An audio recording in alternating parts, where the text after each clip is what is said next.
brothers and sisters, some of the other, I'm convinced that today's gospel is perhaps an eye-opener for those of us who were still sleeping when I was giving you my reflection yesterday.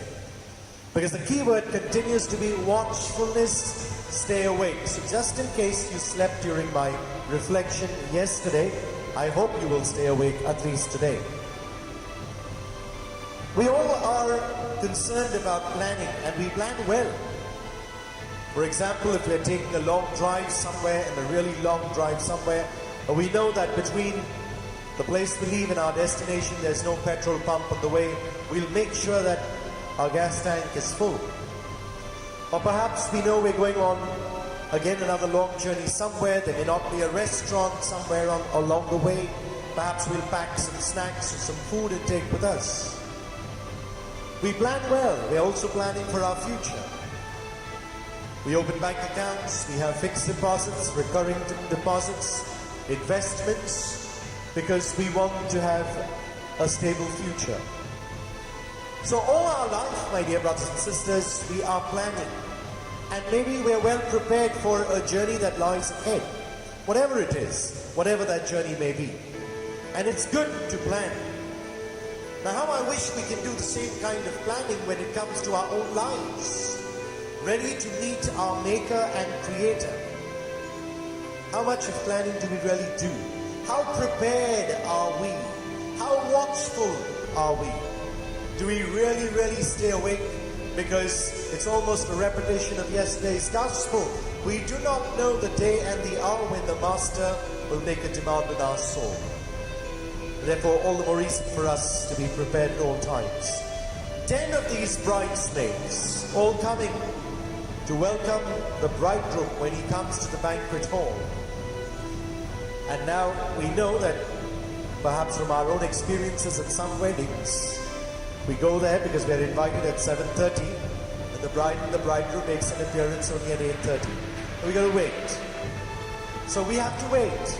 And so did these bridesmaids. They had to wait for the arrival of the bridegroom. And he came in very late. 5 of them prepared, 5 of them unprepared.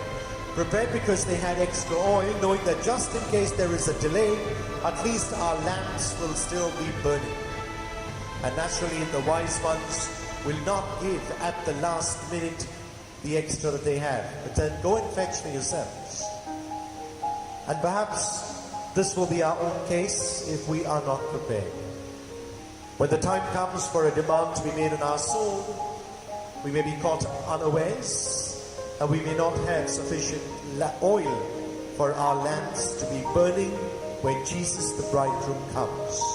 And then we'll be going helter-skelter searching for that extra oil, and it will be too late. I pray that each one of us, my dear brothers and sisters, constantly stay awake. Constantly are on the alert, constantly are prepared to meet our Maker, and do whatever it is within our means to make sure that we are in right relationship with God at all times. Let's not put off for tomorrow what we can do today.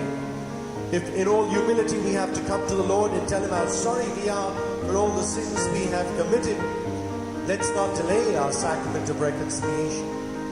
If we have to make amends with a brother or sister we've not been getting along with for so long and not on talking terms with, offer forgiveness to that person. Perhaps if we've been living a life which is so loose, maybe change has to come about. Let's take a leaf out of the book of St. Augustine, whose memorial we celebrate today.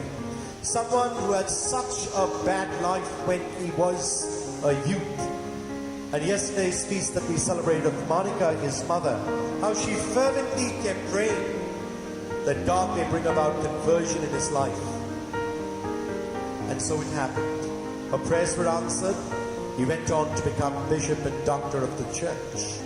And St. Augustine stands for all of us as a role model of how we can move from being sinner to saint. And therefore, let's be prepared. Let's be alert. And above all, let's be awake and be watchful.